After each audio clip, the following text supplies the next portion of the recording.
The baby's cry broke through the wind. Not a sharp wail, not the kind that fades. It was steady, aching, the sound of something refusing to die. Mira stopped what she was doing. The pot on the stove hissed as the flame licked too high. She turned toward the window, but there was nothing, only snow and the low groan of the valley breathing under it. Then the cry came again. It came from the ranch across the field, the one that hadn't shown smoke since the funeral 2 weeks ago. Her hands trembled. Everyone knew what happened there. The young wife died after the baby came. The husband hadn't been seen since the burial, except for the doctor who said he wouldn't last the week if the child didn't take milk soon. Mira's breath caught. She pressed a hand to her chest and felt the warmth. A wet stain spread through her dress.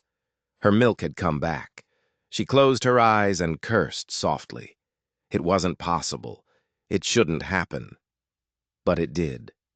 The baby cried again, louder this time. She stared at the door.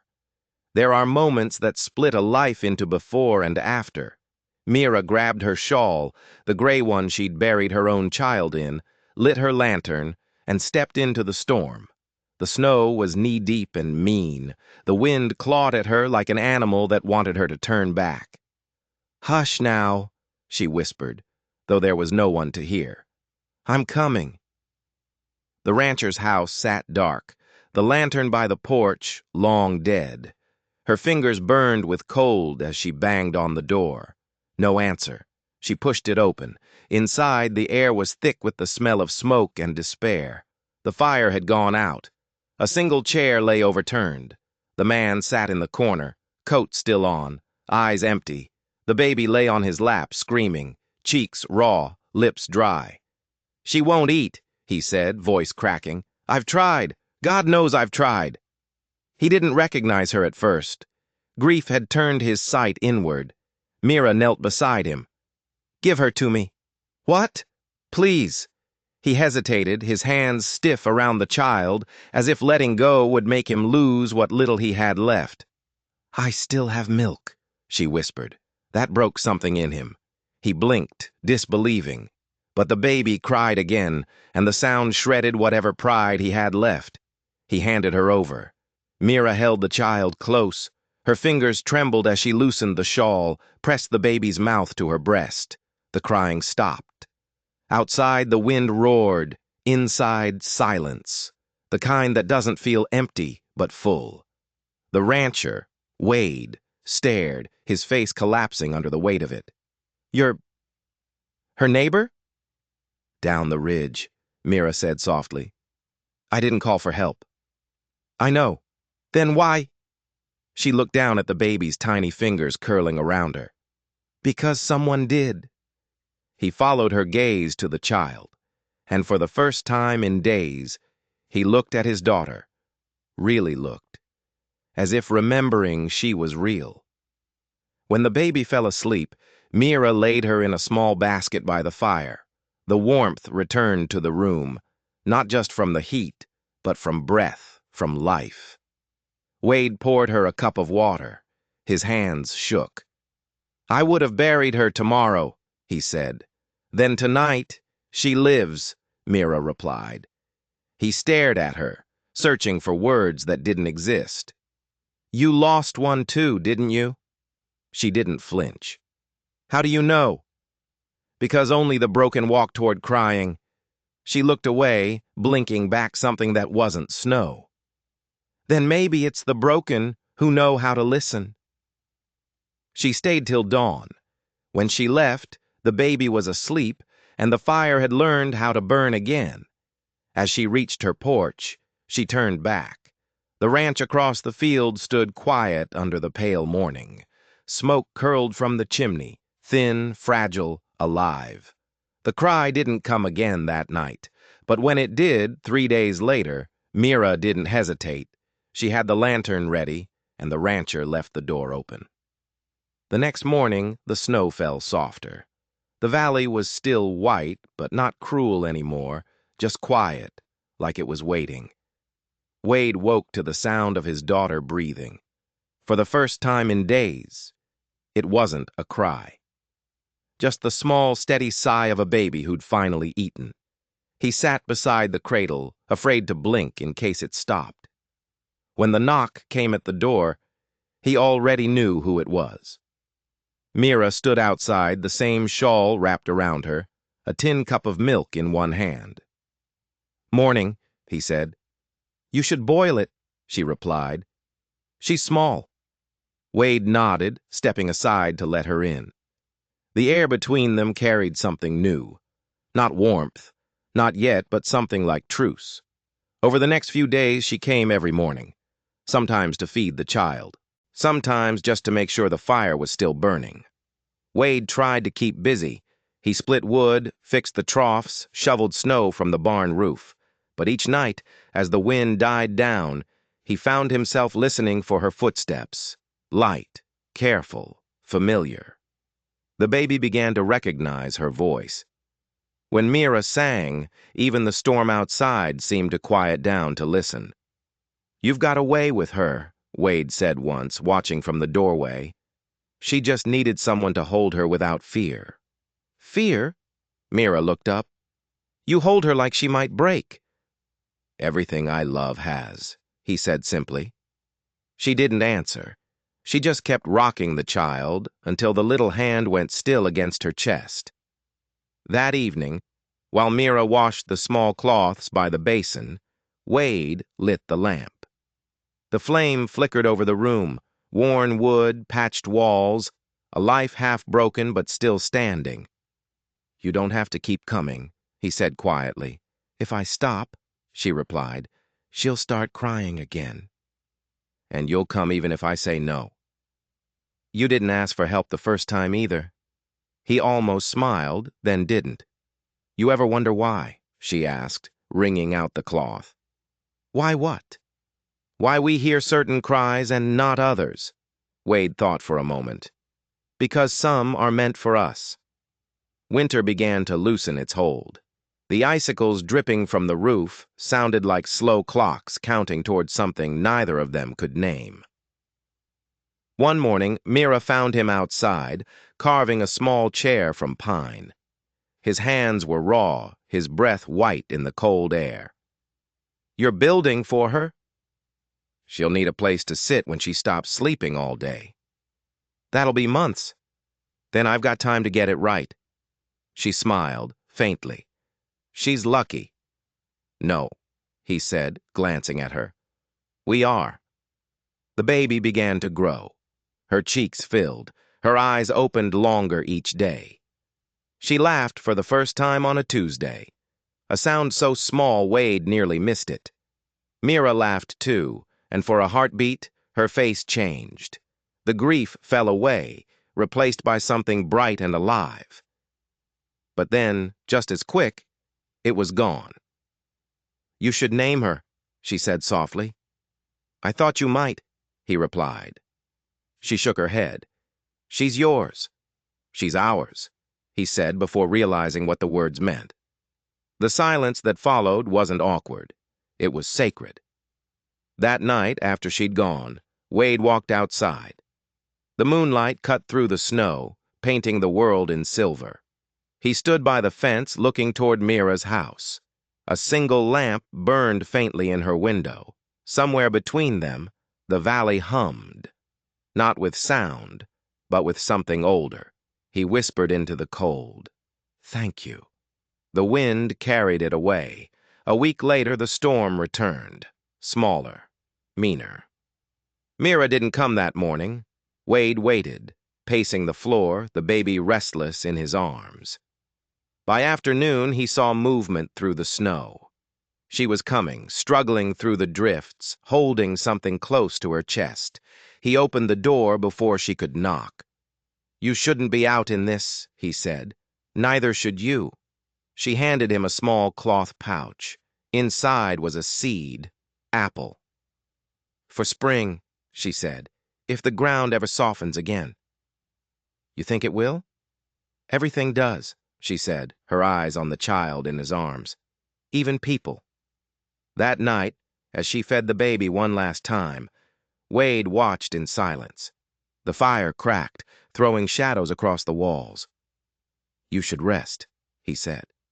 "If I sleep," she whispered, "I'll dream of the wrong child." Wade's throat tightened. "Then stay awake here." She looked up. "What would your wife say?" "She'd say thank you." For the first time, Mira didn't look away. The wind outside had stopped. Only the faint drip of melting snow remained, the sound of winter giving up. She kissed the child's forehead, laid her back in the cradle, and turned to leave. "Good night, Wade." "Good night, Mira." When the door closed, he didn't move for a long time. The baby stirred, smiling in her sleep. Wade looked at the seed on the table. Small, brown, nothing special. He turned it in his hand, feeling its weight. Then he whispered, "Spring always starts small." Winter began to rot at the edges. The snow lost its shine, the fences peeked through again. Gray wood, black mud, the color of truth. Mira had been coming for almost 2 months. Every day felt the same. Milk, fire, lullabies, silence. But silence has layers. Some heal you, some hide you. And Wade started to wonder which kind hers was. One morning, she didn't arrive. The crib was empty except for the baby's cry, sharp and dry. Wade waited. The sun climbed, fell. By dusk, he wrapped the child in a blanket and crossed the field. The door to Mira's cabin was unlocked. The air inside carried a strange mix: smoke, herbs, loneliness. On the table sat a bowl of milk, still warm, untouched. Mira. He found her in the bedroom, slumped against the wall. Fever had painted her skin the color of grief. He touched her forehead. Burning. "You should have called for help," he said. "Who would come?" she whispered. Wade didn't answer. He laid the baby beside her, stoked the dying fire, and stayed until her breathing steadied. When she woke, the baby was sleeping in her arms. The sight brought tears before memory could. "I'm sorry," she said weakly. "For what?" "For not coming. For not—" She stopped. "For pretending." "Pretending what?" She looked at him, not the way people look when they want to be understood, but when they're ready to be hated. "That I'm helping you for her." "Then for who?" Her eyes dropped to the child. "For the one I lost." She pulled something from under her pillow, a small piece of cloth, yellowed and frayed. Inside was a silver locket, bent at the hinge. "He never cried," she said.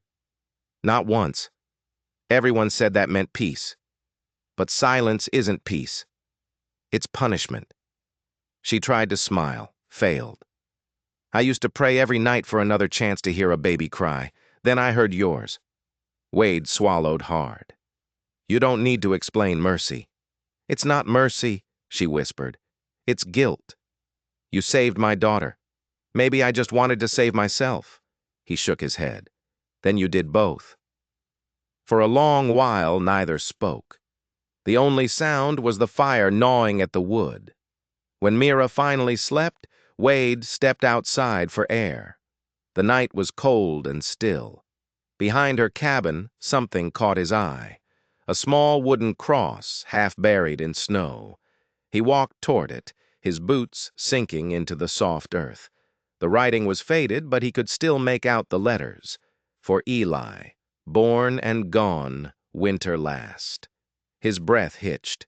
He looked back toward the window where Mira slept. The baby's shadow moved against the curtain, small and alive. Wade knelt by the grave. He didn't pray. He just pressed a hand to the wood and whispered, "She's doing right by him." The next day, Mira woke stronger, but the silence between them had changed. It wasn't a bridge anymore. It was a mirror.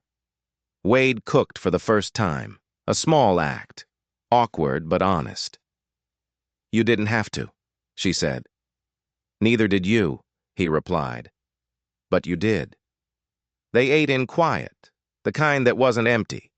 After, Wade went outside and returned with something wrapped in cloth. He placed it on the table. "I found this," he said.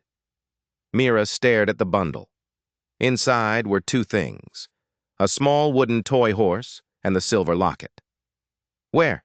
she asked, voice breaking. "By the grave." "You went there." "I did." She looked at him for a long time. "Then you know.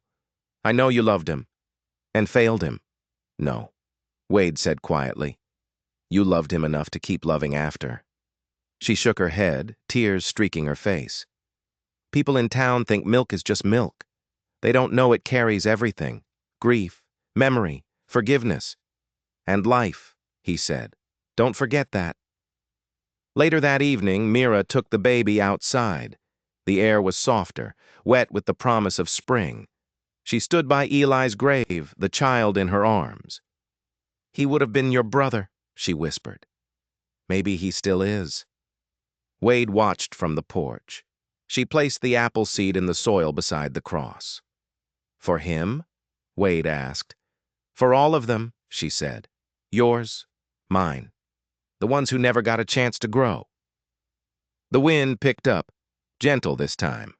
The shawl around her shoulders fluttered like wings. "You think it'll bloom?" he asked. "Maybe not soon," she said, "but it will." "How do you know?" She smiled faintly. "Because roots don't forget." That night, she told him more than she ever had. About her husband who'd gone to war and never returned. About the child who came too early. About burying him alone in frozen ground because no one dared help a woman without a man. "They said it was punishment for pride," she said, "but I think God just ran out of mercy that day." Wade shook his head. "He didn't run out. He just sent it late." Mira looked at him. The quiet man who'd lost as much as she had, yet somehow kept building things that could hold warmth. "You don't even believe in God," she said. "No," he answered, "but I believe in what you did." When the baby stirred that night, Mira didn't wait for Wade. She lifted the child herself, humming the same song she used to sing to Eli. Wade watched from the doorway, arms crossed, face soft. The baby smiled in her sleep. The house no longer felt haunted, just lived in, just forgiven. Spring never comes quietly in this valley. It has to fight for every inch. The snow melted fast that year, uncovering everything winter had tried to hide: bones of dead branches, tracks of forgotten men, and truths no one wanted to speak aloud. Wade and Mira had fallen into a rhythm that felt almost like peace. She came every morning, fed the baby, washed the cloths, sometimes stayed for supper.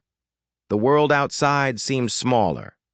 Just them, the child, and the house that hummed with life again. Until one morning she didn't knock. She just stood in the doorway, still as the tree they'd planted, eyes on the ground. "They've been talking," she said. Wade froze. "Who?" "The town, the preacher, everyone." He set down his tools. "About what?" She laughed, a small, bitter sound. "About a man and a woman who share milk and mercy under one roof."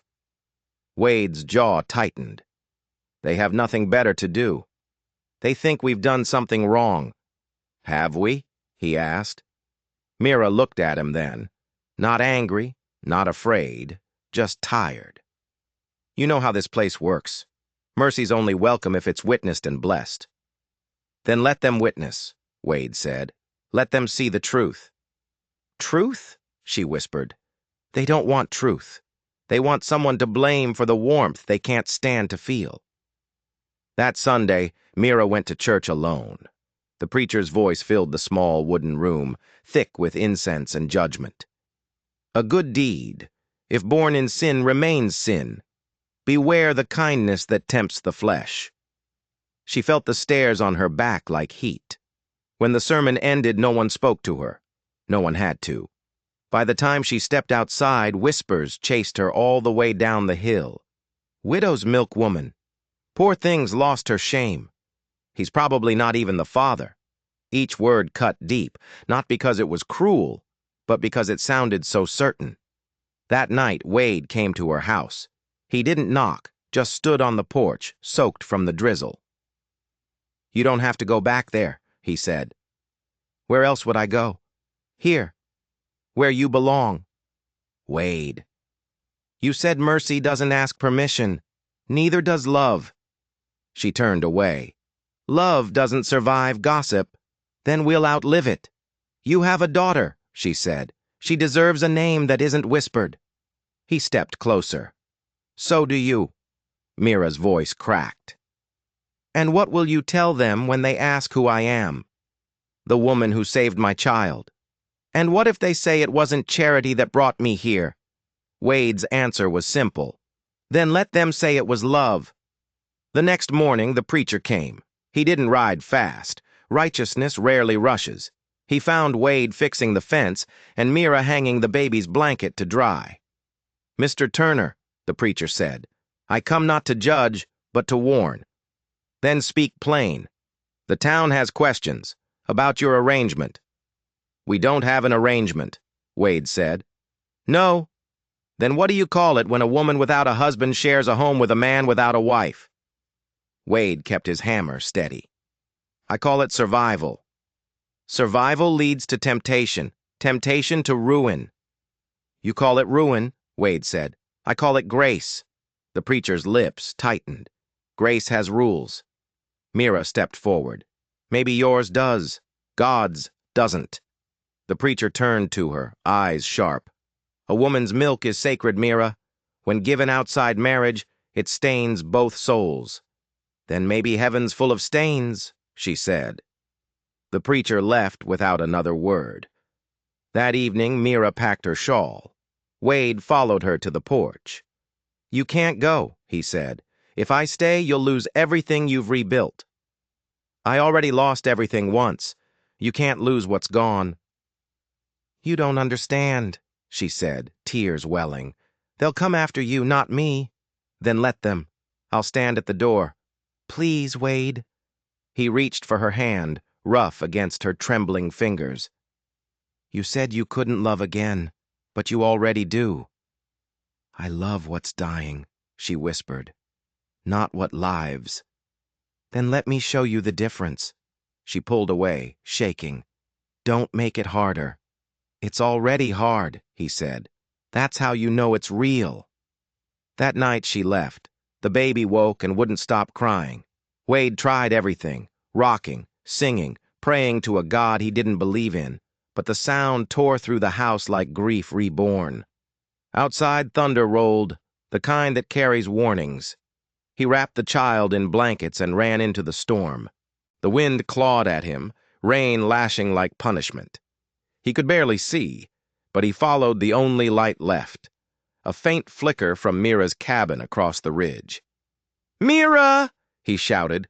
"Open the door!" No answer. He pushed it open. She was on the floor, weak, soaked from rain that had blown through the window she hadn't bothered to shut. "You came," she whispered. "You didn't make it easy," he said, kneeling beside her. He placed the baby in her arms. "She's burning up," Mira said. "So were you," Wade replied. "Why did you come?" "Because you said I'd lose everything if you left." He took her hand, placed it on the child's chest. "I did." Mira's tears mixed with the rain. "You said you can't be my wife," Wade murmured. "Fine. Then don't. Just be her mother. You already are." She looked down at the baby, whose breathing had steadied between them. "And you?" she asked. "I'll be whatever you need me to be." Dawn came pale and wet. The preacher arrived hours later, leading a few townsfolk with him, faces half curious, half condemning. They stopped at the porch, watching through the open door. Inside, Mira sat by the fire, the baby asleep in her arms, Wade beside her drying her shawl. No words passed between them. The preacher stepped closer, then stopped. He looked at the baby, then at Mira's hollow eyes, at Wade's hands holding a cup of water steady. For once, he said nothing. Maybe mercy didn't need an audience after all. He turned, lifted his hat against the drizzle, and walked away. The others followed, one by one. Outside, the rain softened to mist. The apple seed Mira had planted by Eli's grave had split open, a green shoot pushing through the wet earth, reaching for light. Inside the cabin, Wade whispered, "They'll still talk." Mira smiled faintly. "Then let them. The storm always talks before it passes." Wade looked at her, pale, alive, fierce in her quiet way, and thought, maybe spring had already begun. The storm passed the way all storms do, not with thunder, but with silence. The air turned sweet again, heavy with the scent of wet soil and the faint promise of green. The town never came back with words. It didn't need to. The preacher's silence had spread faster than any sermon, and in that silence, Mira and Wade built something small enough to be real. The cabin looked different now. The windows no longer wept from the cold. The cradle sat near the open door, catching sunlight instead of ash. Mira hung a line of baby clothes under the eaves. The wind swayed them like white flags of surrender. Wade repaired the fence again, slower this time, humming a tune that wasn't meant for anyone but the child. The baby had started crawling, always toward the light. "She's stubborn," Mira said, laughing softly. "She learned that here," Wade replied, setting another nail. Mira smiled. "Then she'll survive anything." Every evening they visited the ridge. The grave still stood there. Eli's name carved deeper now, the wood darker, older. Next to it, the apple shoot had turned into a sapling. Thin, awkward, but alive. Mira knelt by it, brushing the soil around its roots. "It's growing faster than I thought." Wade crouched beside her. "You said roots don't forget. Maybe they remember kindness, too." She looked at him, eyes soft. "Or maybe mercy feeds everything that touches it." Weeks passed, and the valley began to hum again, not the angry hum of gossip, but the gentle one of work and laughter and rain. People returned slowly, like animals testing spring. The blacksmith came first, bringing a small rocking chair. "The girl deserves better than your arms," he said. Wade smiled. "You built this?" "My wife insisted." Then the store clerk dropped off flour without asking for payment. The preacher left a bag of apple seeds by the fence tied with string. No one spoke apologies. In this town, kindness was the only confession they knew how to make. One morning, Mira woke to find Wade already outside, holding the baby against his shoulder. The sunrise painted their faces gold. "She's up early," Mira said. "She wanted to see the light," he answered. Mira stepped beside them. "She'll spend her whole life chasing it." Wade turned to her. "Then she'll never be alone." The baby reached for Mira's hair, tugging at it with tiny fingers. They both laughed, the kind of laughter that sounds like forgetting. Later that week, Wade built a small wooden bench near the tree.